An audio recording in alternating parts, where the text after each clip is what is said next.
Hello दोस्तों, आप सबका स्वागत है हमारे YouTube channel Bihar SS lockers academy में। आज के इस वीडियो में मैं आप सबको गद्यखंड भाग का दूसरा अध्याय उसने कहा था पाठ को बताने वाला हूं। आज जो है इस वीडियो में मैं आप सबको उसने कहा था कहानी, उसके जो राइटर पंडित चंद्रधर शर्मा गुलेरी है उनके बारे में, और साथ ही जो है इस पाठ का जो महत्वपूर्ण ऑब्जेक्टिव क्वेश्चन है वो मैं एक ही वीडियो में बताने वाला हूं। तो आप सभी लोग जो है इस वीडियो को आखिरी तक देखिएगा और वीडियो अच्छा लगे तो अपने दोस्तों में ज़रूर शेयर कीजिएगा। तो चलिए बिना देरी किए हुए मैं इस वीडियो को शुरू करता हूं।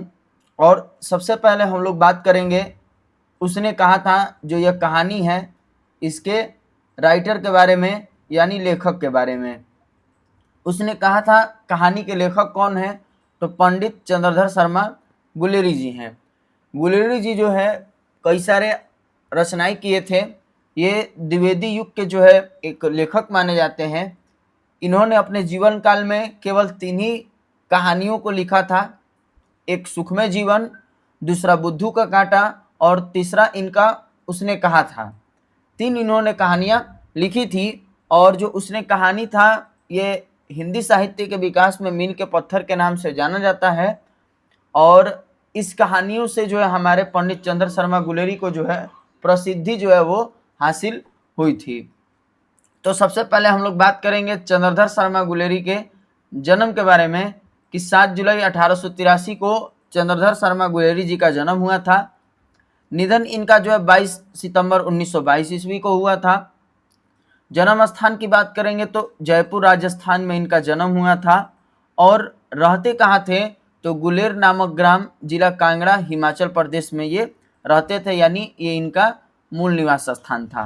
मैंने आप सभी लोगों को पहले भी बताया था कि बहुत सारे ऐसे लेखक हैं, ठीक, या कवि जिनका निवास स्थान कहीं अलग है और जन्म इनका कहीं और हुआ था। तो हमारे चंद्रधर शर्मा गुलेरी जो है इनका जन्म जयपुर राजस्थान में हुआ था, लेकिन रहते थे गुलेर नामक ग्राम, जिला कांगड़ा, हिमाचल प्रदेश में। तो ये आप लोग जरूर याद रखिएगा। इसके बाद बात करेंगे इनके पिताजी के बारे में। तो पिताजी का नाम था पंडित शिवराम, ठीक। इनकी माता का नाम लक्ष्मी देवी था। शिक्षा की अगर हम बात करेंगे तो बचपन में ये संस्कृत की शिक्षा प्राप्त किए थे और 1899 में इलाहाबाद तथा कोलकाता विश्वविद्यालय से क्रमशः एंट्रेंस तथा मैट्रिक का एग्ज़ाम दिए थे। मतलब इनकी शिक्षा में बताया गया कि बचपन में संस्कृत भाषा में शिक्षा प्राप्त किए और फिर उसके बाद जो है 1899 में इलाहाबाद विश्वविद्यालय से एंट्रेंस का परीक्षा दिए और कोलकाता विश्वविद्यालय से ये मैट्रिक का परीक्षा दिए। जब मैट्रिक एंट्रेंस पास कर लिए तो फिर उसके बाद 1901 में ये कोलकाता विश्वविद्यालय से इंटरमीडिएट किए और 1903 में इलाहाबाद विश्वविद्यालय से बीए किए। यानी इन्होंने अपना बीए तक का पढ़ाई जो है वो पूरा किया था। कोलकाता विश्वविद्यालय से मैट्रिक किए, फिर कोलकाता विश्वविद्यालय से इंटर भी किए और फिर इलाहाबाद विश्वविद्यालय से उन्होंने बीए पास किया। तो ये इनका जो है शिक्षा था। इसके बाद अगर हम बात करेंगे वृत्ति का, तो वृत्ति यानी कि जो इन्होंने क्या काम किया अपने जीवन काल में, उस काम को मतलब यहाँ पर बताया गया है, जिसमें कहा जा रहा है कि 1904 में जयपुर दरबार की ओर से खेतड़ी के नाबालिग राजा जयसिंह के अभिभावक बनकर मेयो कॉलेज अजमेर में आ गए। ये पूछा भी जाता है कि जो हमारे चंद्रधर शर्मा गुलेरी है वो किसके अभिभावक के रूप में, मतलब कि किसके अभिभावक के रूप में जो है मतलब राजस्थान के खेतड़ी जगह पे चले गए, किस कॉलेज में गए। तो ये सारे चीज़ें क्वेश्चन जो है पूछा जाता है। तो याद रखना है आप लोग को कि जयपुर दरबार की ओर से खेतड़ी जो एक राजस्थान का जगह है, वहाँ के नाबालिग राजा जयसिंह के अभिभावक बनकर वो अजमेर मेयो कॉलेज में चले गए, ठीक। और फिर जयपुर भवन छात्रावास के अधीक्षक के रूप में इन्होंने काम किया। ये भी आप लोग को पॉइंट याद रखना है कि जयपुर भवन छात्रावास के अधीक्षक के रूप में इन्होंने काम किया और 1916 में संस्कृत विभाग के ये अध्यक्ष थे। ये मोस्ट इम्पोर्टेंट पॉइंट है, इसको आप लोग जरूर याद रखिएगा कि पूछा जाता है क्वेश्चन में कि जो पंडित चंद्रधर शर्मा गुलेरी है वो किस सन में संस्कृत विभाग के अध्यक्ष थे। तो 1916 में याद रखना है कि संस्कृत विभाग के अध्यक्ष बने थे। फिर कहा जा रहा है कि अंतिम दिनों में मदन मोहन मालवीय जी के निमंत्रण पर बनारस हिंदू विश्वविद्यालय में प्रचार विभाग के कार्यवाहक प्राचार्य तथा मनिंद्र चंद्र नंदी पीठ के प्रोफेसर भी थे। तो ये भी आप लोग को याद रखना है कि जब इनका जीवन का अंतिम समय चल रहा था तो मदन मोहन मालवीय जी जो थे, जो बनारस हिंदू विश्वविद्यालय के संस्थापक थे, उन्होंने इनको आमंत्रित किया वहाँ पर प्राच्य विभाग के प्राचार्य बनाने के लिए। और फिर मनिंद्र चंद्र नंदी पीठ वहाँ पर जो है ये बाद में फिर वहाँ के प्रोफेसर भी ये नियुक्त हुए थे। तो ये हमारे जो है चंद्रधर शर्मा गुलेरी जी की वृत्ति थी, कार्य था कि इन्होंने जब मतलब बड़े हुए, जब पढ़ाई लिखाई अपना पूरा कर लिया, तो उन्होंने मतलब कि अपने जीवन में कौन कौन से कार्य को किया। इसके बाद अगर हम देखेंगे संपादन का, संपादन मतलब कि इन्होंने कौन से पत्रिका को निकाला, कौन सा पत्रिका का संपादन किया, तो समालोचक काशी नागरी प्रचारणी पत्रिका जो थी इसका उन्होंने क्या किया था, संपादन किया था। तो ये भी आप लोग को याद रखना है कि समालोचक काशी नागरी प्रचारणी पत्रिका का इन्होंने संपादन किया था। इसके बाद आगे चलेंगे हम लोग, तो इसमें बताया गया है इनके रचनाओं के बारे में। तो रचनाओं में मैंने आप लोग को पहले भी बताया कि जो चंद्रधर शर्मा गुलेरी थे वो अपने समय में क्या किए थे कि 3 ही केवल कहानियों को उन्होंने लिखा था। जैसे आप लोग देख रहे होंगे स्क्रीन पे कि रचनाओं में सबसे पहले लिखा है कहानियाँ। तो कहानियाँ जो है इनकी कौन थी, तो 3 कहानियाँ थी। एक सुखमय जीवन था, एक बुद्धू का कांटा था और एक उसने कहा था। 3 इनकी कहानियाँ थी। अब 3 जो कहानियाँ थी जिसमें पहला नंबर जो सुखमय जीवन है, तो सुखमय जीवन जो इनकी कहानी थी वो कब प्रकाशित हुआ था, तो 1911 में प्रकाशित हुआ था। बुद्धू का कांटा जो प्रकाशित हुआ था तो वो भी 1911 में प्रकाशित हुआ था। और उसने कहा था जिसका प्रकाशन हुआ था तो वो 1915 ईस्वी में प्रकाशित हुआ था। तो ये याद रखना है आप लोग को, मोस्ट इंपॉर्टेंट क्वेश्चन इससे पूछा जाता है ऑब्जेक्टिव में कि उसने कहा था हो गया, सुखमय जीवन हो गया, बुद्धू का कांटा हो गया, इसका जो है मतलब कि प्रकाशन कब कब हुआ था।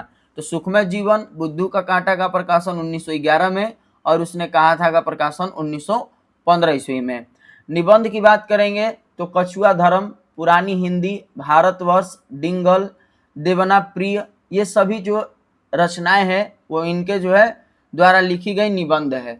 तो आप लोग को ये सारे निबंधों को याद रखना है कि कछुआ धर्म हो गया, पुरानी हिंदी हो गया, भारतवर्ष हो गया, डिंगल हो गया, देवना प्रिय हो गया, ये जितने भी रचनाएं हैं ये इनके द्वारा लिखी गई निबंध है। कुछ रचनाएं जो है अंग्रेजी में लिखी हुई भी है, जैसे निबंध जो अभी हम लोग देखें तो ये हिंदी में लिखी गई निबंध थी। अब कुछ निबंध ऐसे जो अंग्रेजी में लिखे हुए हैं, तो कौन से निबंध है, तो a poem by Bhasa, a commentary on Vatsyayana Kamasutra, the literary criticism, ये जो रचनाएं हैं ये चंद्रधर शर्मा गुलेरी द्वारा इंग्लिश में लिखी हुई निबंध है। टिप्पणी की अगर हम बात करेंगे, इन्होंने कुछ टिप्पणियां भी की थी, जिसमें पहला नंबर हमारा अनुवादों की बाढ़ हो गया, खोज की खाज हो गया, क्रियाहीन हिंदी हो गया, वैदिक भाषा में प्राकृतिकपन, ये जितने भी रचनाएं हैं ये हमारे चंद्रधर शर्मा गुलेरी जी के द्वारा लिखी गई टिप्पणियां थी। तो हमने क्या देखा है रचनाओं में, कहानियाँ, निबंध, अंग्रेजी और टिप्पणियाँ, ये चंद्रधर शर्मा गुलेरी के द्वारा अलग अलग प्रकार की विधाओं में लिखी गई रचनाएं थी।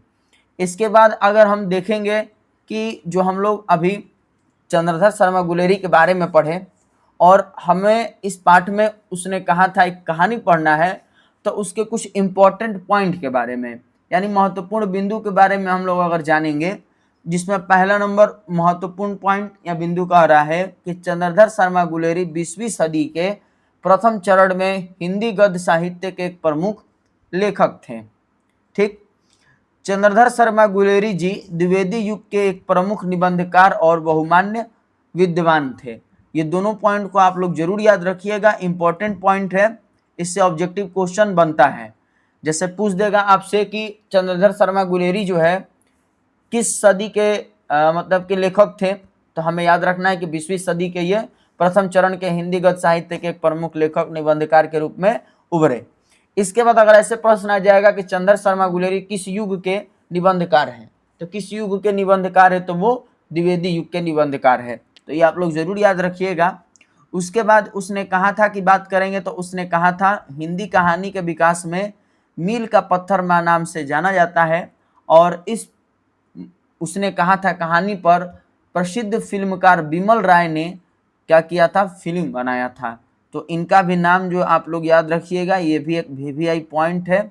मील का पत्थर जो है उस कहानी को कहा जाता है। ये कहानी भी जो है आप लोग को मतलब याद रखना है, और इस कहानी से जुड़ी जो भी बातें हैं उसको भी आप लोग को याद रखना है, ठीक ना। तो किसने फिल्म बनाया, तो विमल राय ने जो है इस पर फिल्म बनाई थी।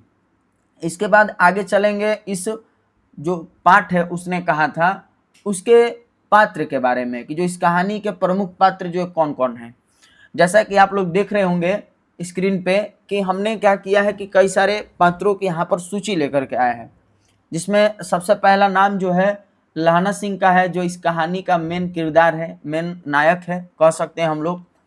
इसके बाद जो है इस कहानी में एक हजारा नाम कर का एक सूबेदार रहता है जो लहना सिंह से पद में बड़ा रहता है। लहना सिंह को याद रखना है कि ये जमादार पद पर कार्यरत रहता है, जमादार, ठीक ना। जब कहानी हम लोग पढ़ेंगे तो उसमें बताया गया है कि लहना सिंह जो है जमादार पद पर कार्यरत रहता है और सिख राइफल्स में। और इसको जो है कौन सा नंबर दिया जाता है, तो नंबर 77। नंबर 77 का जो है ये मतलब कि सिख राइफल्स में जमादार पद पर कार्यरत करता है। और हजारा सिंह कौन सा था, तो वो सूबेदार था। बोधा सिंह की अगर हम बात करेंगे तो बोधा सिंह जो है सूबेदार का पुत्र रहता है। वजीरा सिंह जो है इस कहानी में पलटन का विदूषक के रूप में काम करता है। विदूषक मतलब होता है जोकर। जोकर के रूप में वो क्या करता है, कार्य करता है, यानी हंसी मजाक करना, मतलब जो और साथी थे उनके साथ मजाक करना, उनके साथ हंसी करना, ये कार्य वो करता था। लाजो जो है, मैंने जो इस कहानी पर फिल्म बनाया गया बिमल राय के द्वारा, तो उस कहानी को मैंने फिल्म में देखा, और फिल्म में ही जो सूबेदारनी हम लोग इस पाठ में पढ़ेंगे या सूबेदार की पत्नी को हम लोग देखेंगे जिसका नाम नहीं दिया गया, लेकिन फिल्म में जब बचपन में वो लड़की रहती है तो उसका नाम जो लाजो बताया गया रहता है। इसीलिए मैंने आप सबको यहाँ प्रमुख पात्र में सूबेदारनी और सूबेदार की जो पत्नी है जिसको सूबेदारनी कहा गया है इस पाठ में, तो उसका मैंने नाम क्या रख दिया है, लाजो रख दिया। हालांकि किताब में नाम नहीं दिया है, लेकिन मैंने आप सभी लोगों को फिल्म में जो नाम बताया गया है उस आधार पर मैं यहाँ पे नाम रख दिया हूँ कि लाजो जो है सूबेदारनी का नाम था, या वो सूबेदार की पत्नी थी जो बड़ी होकर के वो सूबेदार की पत्नी बन जाती है। सूबेदार कौन था, तो हजारा सिंह था, ठीक ना। इसके बाद बात करेंगे अगला जो किरदार वो महासिंह है। महासिंह क्या था, सिपाही था। अगला जो किरदार है वो कीरत सिंह है जो लहना सिंह का भाई था। इसके बाद अतर सिंह है जो लड़की, हालांकि जो सूबेदारनी होती है उसके मामा ये होते हैं अतर सिंह। कीरत सिंह जो है ये याद रखना है कि लहना सिंह का भाई है। ये ऑब्जेक्टिव यहाँ से पूछता है कि कीरत सिंह लहना सिंह का कौन था, तो वो भाई था। और लक्कन साहब जो थे वो क्या थे, पलटन के मुखिया थे हैं, ठीक। तो इतना जो पात्र दिया गया है ये इस कहानी में, ये सारे पात्र जो लोगों का किरदार है, आप लोग कहानी पढ़िएगा, किताब आप लोग के पास है ही, तो आप लोग देखिएगा कि ये सारे जितने भी मैंने पात्रों का नाम लिया ये सारे पात्र जो है उस कहानी में आएंगे। अब आगे हम जो है जो हमारा उसने कहा था कहानी है, इस कहानी के बारे में हम लोग समझेंगे और जानेंगे। तो कहानी बहुत बड़ा कहानी है, आप लोग सब लोग भी अपने किताब में देखे होंगे कि करीब 5 या 6 पेज का जो है ये कहानी है। तो मैं आप लोगों को इस तरीके से इस कहानी को बताऊंगा ताकि जो है आप लोग के दिमाग में ये कहानी जो है घुस जाए और आप लोग को बार बार इस कहानी को पढ़ना ना पड़े। तो वह मैं किस तरीके से बताऊंगा, तो मैं पाठ का सारांश जो उसने कहा था पाठ है उसके मतलब कि जो भी महत्वपूर्ण पॉइंट हो गए या उस कहानी में हमको किन किन बातों पर ध्यान देना है उस चीज़ों को मैं आज आप सभी लोगों को बताऊंगा, ठीक। जिससे क्या होगा कि हमारा सारांश के माध्यम से पूरे कहानी को भी हम लोग समझ लेंगे और हम ये भी जान जाएंगे कि कहानी में आखिर क्या हुआ था। तो जो हमारा ये पाठ है, ये पाठ क्या है कि उसने कहा था पाठ है जिसके राइटर चंद्रधर शर्मा गुलेरी जी हैं। यह क्या एक कहानी है जो हिंदी साहित्य के विकास में मील का पत्थर नाम से जाना जाता है। यह कहानी ब्रिटिश सेना में कार्यरत एक फौजी की कहानी है और इस कहानी में लेखक ने एक सैनिक की अदम्य साहस का सजीव चित्रण किया है। यह कहानी अमृतसर के नगर चौक के प्रारंभ होती है और एक 8 वर्ष की बालिका तथा 12 वर्ष के बालक के दोनों आपस में वार्तालाप करते हैं। मतलब ये जो उसने कहा था कहानी है चंद्र शर्मा गुलेरी के द्वारा रचित है, आप लोग हूबहू समझ ही लिए। इस कहानी के विकास में इसको मील का पत्थर के नाम से जाना गया है। इसमें जो हमारे लेखक है वो ब्रिटिश सेना में कार्यरत एक जो फौजी होता है उसके बारे में उन्होंने जिक्र किया है। इसमें उस सैनिक के अदम्य साहस और शौर्य के बारे में उन्होंने सजीव रूप से चित्रित किया है। और इस कहानी को वो प्रारंभ करते हैं लेखक अमृतसर के भीड़ भाड़ वाले बाजार से, ठीक। और वहीं पे जो है एक 8 वर्ष की बालिका, जो कि अभी आप लोगों को मैंने बताया कि उस लड़की का नाम बचपन में क्या था, तो लाजो था, जो बड़ी होकर के सूबेदार की पत्नी बन जाती है, तो वो 8 वर्ष की रहती है। और 12 वर्ष का जो बालक जो जिसका नाम लहना सिंह होता है, तो वो लहना सिंह, ये दोनों लोग उस चौक पर जो अमृतसर के भीड़ भाड़ वाले बाजार था वहाँ पर ये लोग मिलते हैं और फिर आपस में वार्तालाप करते हैं। तो कहानी यहीं से शुरू होता है। तो आप लोग से प्रश्न ये पूछा जाएगा कि उसने कहा था कहानी की शुरुआत कहाँ से होती है, तो कहाँ से होती है, तो आप लोग याद रखिएगा अमृतसर के भीड़ भाड़ वाले बाजार से या नगर चौक से, ठीक। लड़की की उम्र कितनी थी, तो 8 वर्ष, और लड़का की उम्र कितना था, तो 12 वर्ष था। इसके बाद जब हम लोग आगे देखेंगे इस कहानी में, तो बताया गया कि दोनों ही बालक बालिका अपने मामा के यहाँ थे, यानी जो लहना सिंह था वो भी अपने मामा के यहाँ आया था, उनका घर गुरु बाजार में था। बालिका जो थी ये भी अपने मामा के यहाँ थी, ये भी अतर सिंह की बैठक में, अतर सिंह लड़की के मामा थे, उसके बैठक में ये रहती थी। दोनों लोग जो है अपने अपने घर के लिए सामान लेने गए थे। जैसे बालक जो है, जो लहना सिंह है, वो क्या करता है कि अपने मामा का बाल धोने के लिए जो है केस दही लेने गया था केस धोने के लिए। और लड़की जो बालिका थी वो अपने रसोई के लिए, जो खाना वाना बनाने का स्थान होता है वहाँ के लिए जो है ये बढ़िया मतलब होता है बेसन से बना हुआ पदार्थ खाने वाला, वो दुकान पे गई थी लेने के लिए। तो एक ही दुकान पे दोनों जो है उनकी मुलाकात होती है, दोनों बातचीत करते हैं। वो दोनों फिर सामान खरीदने के लिए बाजार गए रहते हैं और उसी वक्त लड़का मुस्कुराकर लड़की से पूछता है कि तेरी कुड़माई हो गई। और इस पर लड़की कुछ आंख चढ़ाकर धत कहकर भाग गई और लड़का मुंह देखता ही रह गया। मतलब क्या होता है कि जब ये दोनों लोग साथ में जाते हैं दुकान पे सामान लेते हैं, सामान लेने के दौरान उससे पहले जो है बातचीत करते हैं, और जब साथ में सामान लेकर के बाहर निकलते हैं दुकान से, तो जो लड़का था 12 वर्ष का, उस लड़की से मतलब मजाक में पूछ देता है कि तुम्हारी कुड़माई अर्थात तुम्हारी मंगनी हो गई। लड़की से पूछ देता है कि तुम्हारी कुड़माई अर्थात तुम्हारी मंगनी हो गई। कुड़माई मतलब क्या होता है, मंगनी होता है, ठीक ना। तो मंगनी हो गई तो लड़की जो है शर्मा जाती है, ठीक। तो शर्मा जाती है और वो धत कह करके भाग जाती है, और लड़का ये जो लहना सिंह था वो उसका चेहरा ही देखते रह जाता है। फिर बाद में दूसरे तीसरे दिन अचानक से क्या होता है कि इनकी मुलाकात होते रहती है, कभी किसी सब्जी वाले के दुकान पे, कभी दही वाले के दुकान पे, कभी कहीं और। अचानक से जो है इन दोनों की मुलाकात होते रहती थी। जैसे लिखा हुआ है कि फिर इन दोनों की मुलाकात कहीं दही वाले के यहाँ, तो कहीं सब्जी वाले के यहाँ, या कहीं दूध वाले के दुकान पर अचानक इनकी मुलाकात होते रहती थी। और फिर से लड़का लड़की से वही प्रश्न पूछ बैठता कि तुम्हारी मतलब कि सगाई हो गई या मंगनी हो गई। तो प्रश्न का जवाब लड़की जो है मतलब कि वो कल मतलब कि धत कह करके वो भाग जाती थी। लेकिन एक दिन जो है लड़का जब लड़की से प्रश्न करता है तो उसको मालूम रहता है कि हमको वही जवाब देगी, जवाब में उत्तर में हमको यही मिलेगा, धत कह के भाग जाएगी। लेकिन जब लड़का एक दिन उससे पूछ बैठता है कि तुम्हारे मतलब कि सगाई या मंगनी हो गई, तो लड़की जो है इस प्रश्न का जवाब देती है कि कल ही मेरी सगाई हो गई। देखते नहीं है रेशम से कढ़ा हुआ सालू। और यह सुनकर लड़का जो लहना सिंह था वो क्या हो गया, क्रोधित हो जाता है, मतलब गुस्सा हो जाता है। उस लड़की से मतलब मन ही मन ये प्यार करने लगता है लेकिन इजहार नहीं कर पाता है। और ये क्या जब पूछता है उससे बार बार चिढ़ाने के लिए, तो वो तो जान रहा था कि लड़की बोलेगी कि हाँ कल मतलब लड़की बोलेगी धत कह करके भाग जाएगी। लेकिन उसके उत्तर के विपरीत ये जवाब दी और फिर लड़की भाग जाती है, वहाँ से चली जाती है। और जब चली जाती है तो ये भी क्रोधित हो जाता है और ये घर जाता है तो कुत्ते को पत्थर मारता है, एक लड़के को मोरी में ढकेल देता है, एक नहा कर आते हुए स्त्री से टकराता है, दूध वाले का जो दूध को ये गोभी वाले के ठेले पर उड़ेल देता है, ठीक, खोमची वाले के खोमची को बिखेर देता है। तो ये सारा काम करता है क्रोध में, और तब जा कर के कहीं घर पहुंचता है। और जब घर जाता है तो फिर अब इसकी ये मुलाकात उस लड़की से कभी नहीं होती है। और 25 वर्ष बाद ये क्या करता है कि ये फौज में भर्ती होता है, जो जमादार पद पर यह कार्यरत रहता है। अब इसको जो उस लड़की की कुछ याद नहीं आती है, ठीक, वो लड़की कहाँ है, किस हाल में, ये सब भी इसको ख्याल नहीं रहता है। लेकिन बाद में इस कहानी में क्या होता है, तो बताया गया है कि कालांतर में यानी आने वाले समय में लाना सिंह ब्रिटिश फौज में सिख रेजिमेंट में भर्ती हो जाता है और बीच में वह छुट्टी लेकर घर आया रहता है। लड़ाई पर जाते समय सूबेदार हजारा सिंह के घर पर रुकता है और जब लाना सिंह की नज़र सूबेदार की पत्नी पर पड़ी तो वह अचंभित रह गया, और सूबेदार की पत्नी वह बालिका थी जिस पर वह अपने ननिहाल में आसक्त हो गया था। सूबेदार की पत्नी ने उससे आग्रह किया कि उसके पति और एकमात्र पुत्र जो सिख रेजिमेंट में कार्यरत है उसकी सुरक्षा का वो विशेष ध्यान रखेगा। मतलब आगे क्या होता है इस कहानी में कि जो सूबेदार था हजारा सिंह, वो तो जब लाना सिंह बड़ा होता है, 25 वर्ष बीत जाता है, और जब वो सिख रेजिमेंट में भर्ती हो जाता है तो उसके रेजिमेंट के ये सूबेदार रहते हैं।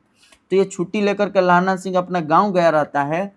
तो जब ये वापस जा रहा होता है वहाँ पर, तो सूबेदार हजारा सिंह इसको बुलाते हैं और कहते हैं कि हम लोग भी लड़ाई पर जा रहे हैं, तुम हमारे साथ ही चलो। तो लाना सिंह जो है उनके घर जाता है। तो लाना सिंह जब घर जाता है तो उसकी भेंट सूबेदारनी से हो जाती है, जो कि लाना सिंह को ये नहीं मालूम रहता है कि ये वही लड़की थी जिससे मैं बचपन में प्रेम करता था और आज इस सूबेदार की पत्नी हो गई है। तो इसको कुछ नहीं मालूम था। तो ये जब वो सूबेदारनी इसको बताती है कि तुम मेरे बचपन में मेरे प्राण बचाए थे, घोड़े के लातों के नीचे मैं जाने वाली थी तो तुम मुझको उठाकर दुकान के तख्ते पर खड़े कर दिए थे। तो ये सारे कार्य को जब वो बचपन में किया रहता है तो वो बताती है, तो इसको याद आता है। तो ये समझ जाता है कि अच्छा ये वही मतलब लड़की है। तो ये क्या करती है कि अपना आंचल पसार कर जो भीख मांगती है लाना सिंह से, और बोलती है कि मेरा पति और एकमात्र जो मेरा बेटा है, बेटा कौन होता है, तो बोधा सिंह, जो कि अभी हम पात्र में आप लोगों को बताए थे। तो बोधा सिंह जो था, बोधा सिंह वो इसी सूबेदार हजारा सिंह का बेटा था। तो उसका और हजारा सिंह दोनों का जो वो ख्याल रखने का मतलब कि इससे जिक्र करती है आंचल पसार के। और लाना सिंह भी जो उसके वचन को मान लेता है, और युद्ध में कहा जा रहा है कि युद्ध क्षेत्र में लाना सिंह ने शत्रुओं की जर्मन सेना को निसफल कर दिया और अपने साथियों के सहयोग से उन्हें मार गिराया, किंतु स्वयं भी गंभीर रूप से घायल हो गया। और सूबेदार को भी जो है गोली लगी थी। सूबेदार को भी क्या हो गया, गोली लगा। मतलब ये लोग जो युद्ध में गए थे, जब युद्ध में जाते हैं जर्मन सेना के खिलाफ लड़ने, तो जर्मन सेना जो है वो हमला करती है, ये लोग भी हमला उन पे करते हैं, इनके तरफ के सिपाही मरते हैं, उनके तरफ के भी सिपाही मरते हैं, ये लोग घायल हो जाते हैं। लाना सिंह को गोली लगती है, सूबेदार को भी गोली लगता है, तो सब मतलब बच जाते हैं। लेकिन लाना सिंह का जो गोली लगा था वो काफ़ी मतलब बड़ा जो है जख्म कर दिया था। तो डॉक्टर लोग आते हैं, डॉक्टर की टीम आती है, ठीक, स्वयं लाना सिंह जो है न जाकर सूबेदार और अन्य लोगों को गाड़ी पर भिजवा देता है और खुद वजीरा सिंह के साथ जो है लाना सिंह खंदक में अपने प्राण को त्याग देता है। यानी लाना सिंह के साथ जो वजीरा सिंह, जो इसका मतलब कि दोस्त था, कह सकते हैं हम लोग दोस्त या मित्र, या जो पलटन का विदूषक था, ये उसके साथ रहता है और लाना सिंह जो है उसी के साथ जो अपने प्राण को त्यागता है। ठीक, तो ये मतलब कहानी है जिसमें लाना सिंह क्या किया है कि जो सूबेदारनी थी उसके पति और पुत्र को जो वचन दिया था बचाने के लिए, उसका अपने प्राणों की आहुति देकर के जो उसने पालन किया था। तो इसलिए इस कहानी का शीर्षक भी दिया गया उसने कहा था, यानी सूबेदारनी ने लाना सिंह जो अपने पति और बेटे की जान बचाने के लिए उससे भीख मांगी थी। तो अतः गुलेरी जी ने इस कहानी का शीर्षक सर्वथा उपयुक्त एवं सार्थक दिया है, क्योंकि सूबेदार की पत्नी ने अपने पति एवं पुत्र की सुरक्षा के लिए उससे कहा था। तो ये हमारा जो है मतलब एक कहानी था, उसने कहा था कि आखिर इस कहानी में क्या चीज़ों का जिक्र किया गया है। ठीक ना। अब आगे हम लोग देखेंगे इस पाठ के जो भी महत्वपूर्ण ऑब्जेक्टिव क्वेश्चन है जो एग्जाम में पूछे जाने वाले हैं, उसको हम लोग जो आगे करेंगे। जिसमें अगर हम देखेंगे पहला नंबर ऑब्जेक्टिव का, तो इसमें बताया गया कि चंद्रधर शर्मा गुलेरी का जन्म कब हुआ था। तो अभी हम लोगों ने पढ़ा, ठीक, आप लोग को याद भी होगा कि जो चंद्रधर शर्मा गुलेरी हैं, इनका जन्म जो है कब हुआ था।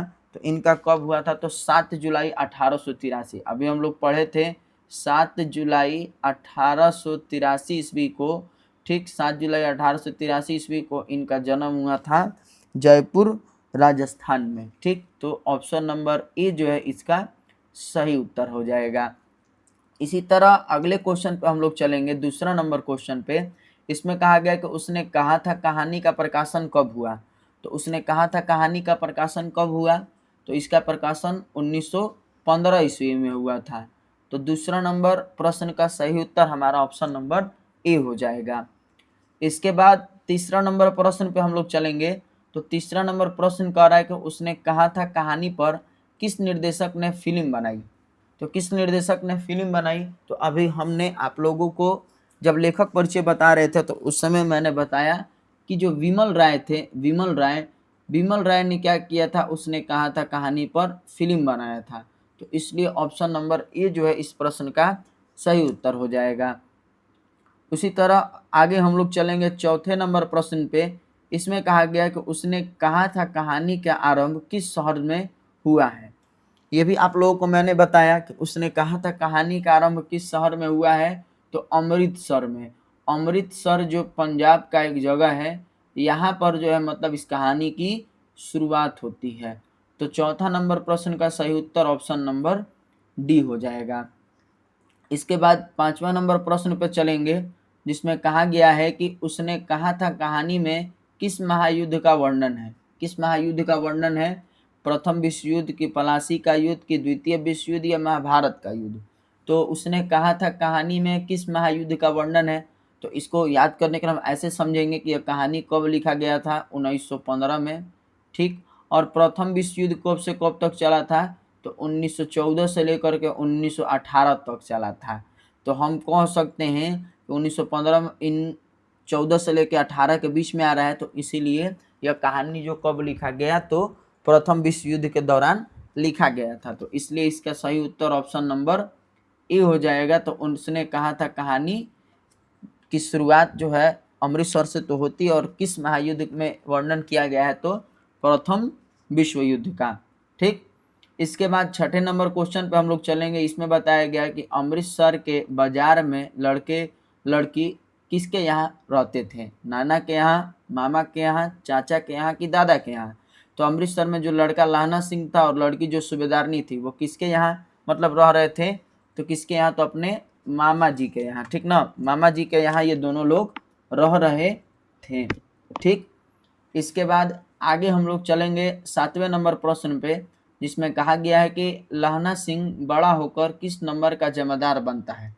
तो किस नंबर का जमादार बनता है, तो अभी हम आप लोगों को बताए थे कि 77 नंबर 77 नंबर से जो है सिख राइफल में ये जमादार पद पर कार्यरत होते हैं। तो 77 सिख राइफल्स जो है ये सही उत्तर होगा। तो 7 नंबर प्रश्न का सही उत्तर ऑप्शन नंबर ए हो जाएगा। इसके बाद आगे हम लोग चलेंगे, सूबेदार का नाम क्या था, ये अगला हमारा प्रश्न है। तो सूबेदार का नाम हजारा सिंह था। तो 8 नंबर प्रश्न का भी सही उत्तर ऑप्शन नंबर ए हो जाएगा। इसके बाद 9 नंबर प्रश्न को हम लोग देखेंगे। इसमें कहा जा रहा है कि सूबेदार के बेटे का नाम क्या था। तो सूबेदार का बेटा का नाम हम लोग बताए थे आपको कि बोधा सिंह था। तो सूबेदार का बेटा कौन था, बोधा सिंह था। इसके बाद 10वां नंबर प्रश्न जो है इसमें बताया गया है कि उसने कहा था कहानी कितने भागों में बटी हुई है। तो जब आप लोग कहानी पढ़िएगा तो किताब में देखिएगा कि भाग बना हुआ है, 1 भाग, 2 भाग, 3 भाग, 4 भाग, ऐसे करके। तो ये कहानी जो है टोटल 5 भागों में बटा हुआ है, ठीक ना, 5 भागों में ये कहानी बटा हुआ है, जिनमें से याद रखना है कि 3 भाग जो था इस कहानी का, उसमें क्या किया गया, युद्ध का वर्णन किया गया है। अगर आपसे प्रश्न में पूछा जाएगा कि कहानी के कितने भागों में युद्ध का वर्णन किया गया है, तो 3 भागों में युद्ध का वर्णन किया गया है, और कुल कहानी कितने भागों में बटा है, तो 5 भागों में बटा हुआ है। तो इसका भी सही उत्तर जो ऑप्शन नंबर ए हो जाएगा। आगे चलेंगे हम लोग 11वें नंबर प्रश्न पे। इसमें कहा गया है कि लाहना सिंह कितने दिनों की छुट्टी पर घर आया था। लाहना सिंह कितने दिनों की छुट्टी पर घर आया था, तो बस 7 दिनों की छुट्टी लेकर के वो घर पहुंचा था। तो 11 नंबर प्रश्न का सही उत्तर ऑप्शन नंबर ए हो जाएगा। इसके बाद जो 12 नंबर हम लोग प्रश्न देखेंगे, इसमें कहा गया है कि बताइए कि कीरत सिंह जो है लाहना सिंह का कौन था। कीरत सिंह जो है लाहना सिंह का कौन था, तो कौन होता है, तो ये भाई होता है, ठीक ना। 12 नंबर प्रश्न का सही उत्तर ऑप्शन नंबर डी हो जाएगा। इसी तरह आगे चलेंगे 13 नंबर प्रश्न पे, जिसमें कहा जा रहा है कि डाक बाबू का नाम क्या था। तो डाक बाबू का नाम क्या था, तो वो पोल्हू राम था। कहानी में भी आप लोग पढ़िएगा तो बताया गया कि डाकिया जो रहता है वो पोल्हू राम, ठीक, वो लोगों से, वहाँ के लोगों से कहता है कि डाक खाने से रुपए निकाल लो, सरकार का जो राज्य जो है वो जाने वाला है, ठीक ना। तो ये हमारा 13 नंबर प्रश्न का सही उत्तर ऑप्शन नंबर ए हो जाएगा।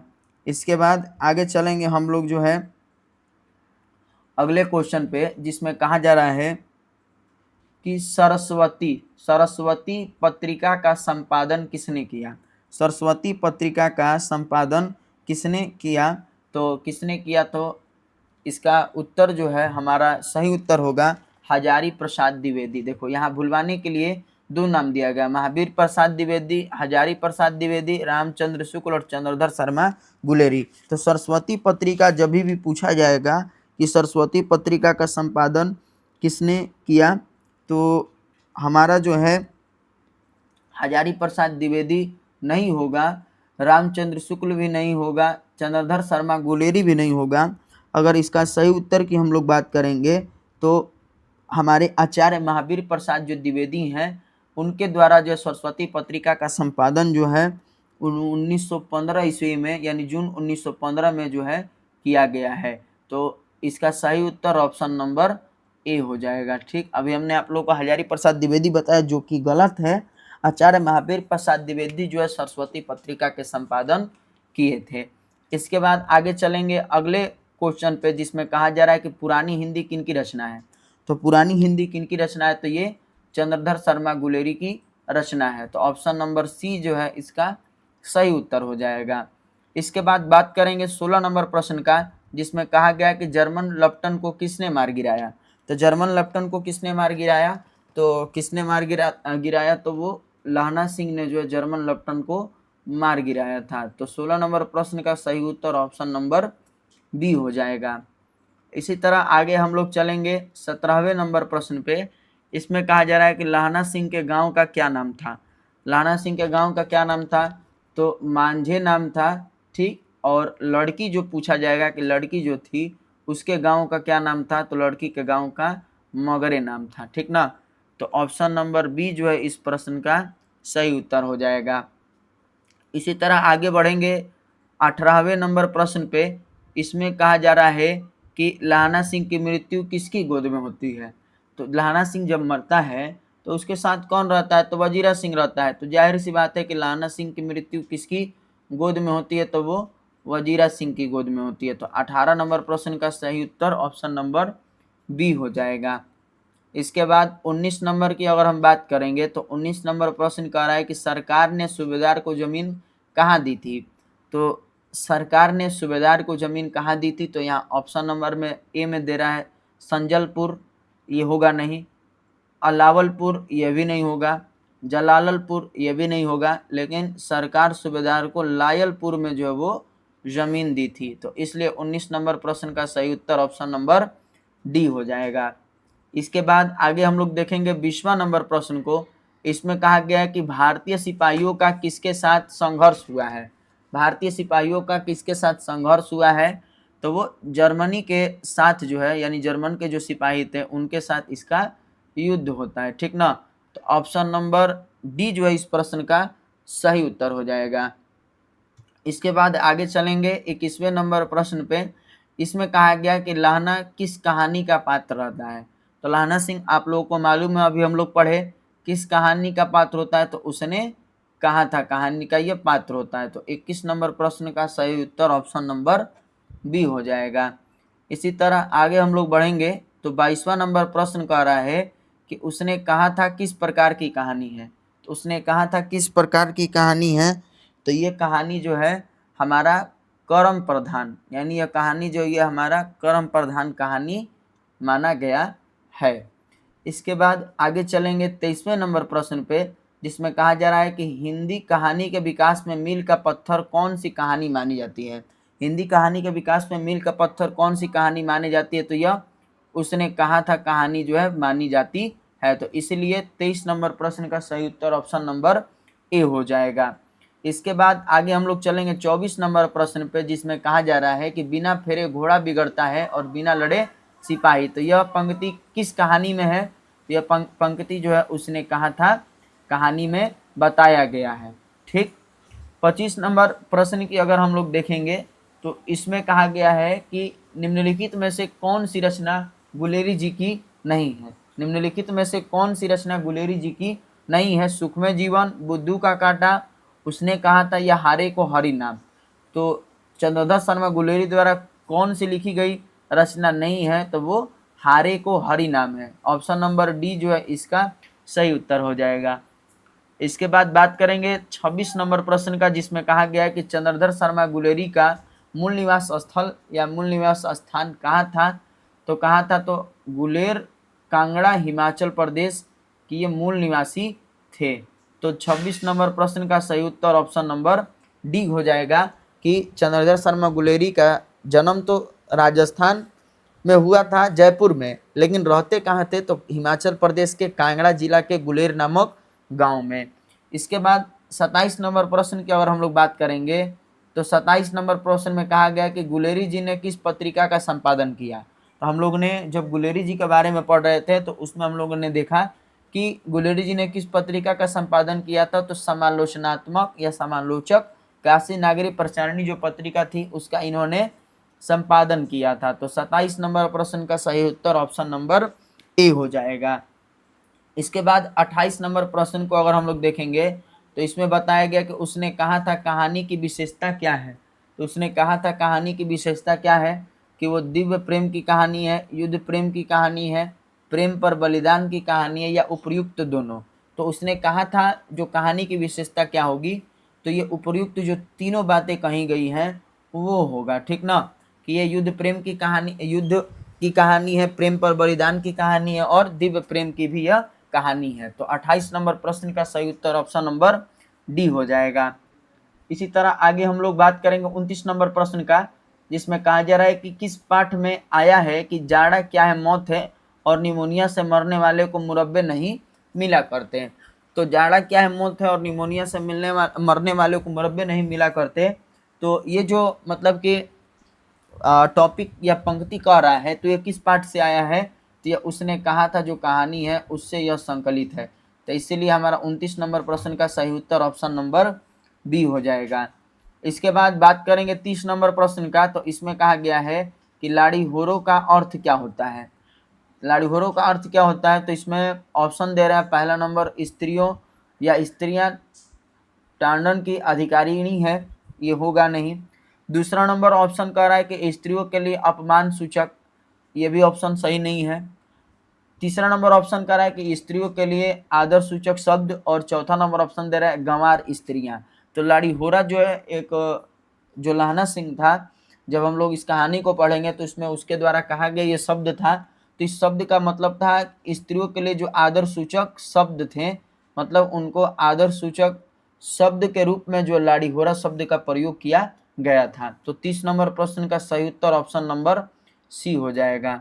ठीक ना, तो ये टोटल जो है उसने कहा था जो कहानी था उसका जो भी इम्पोर्टेंट एमसीक्यू था तो मैंने आप लोगों को कराया। इसमें मैंने आप लोगों को इस कहानी के लेखक के बारे में जो चंद्र शर्मा गुलेरी थे उसको मैंने उनके बारे में बताया, और इस कहानी जो था उसने कहा था इस कहानी में किस बातों को जिक्र किया गया, इस कहानी के प्रमुख पात्र कौन कौन से थे, कहानी का मेन मोटिव क्या था, ये सारे चीज़ों को मैंने आप लोगों को बताया। तो ये पार्ट जो है हमारा आज कंप्लीट हो गया है।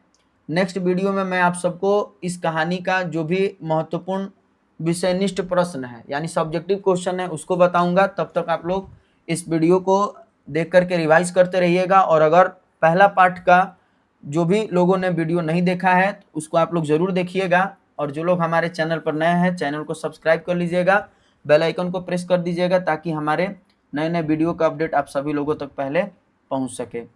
धन्यवाद।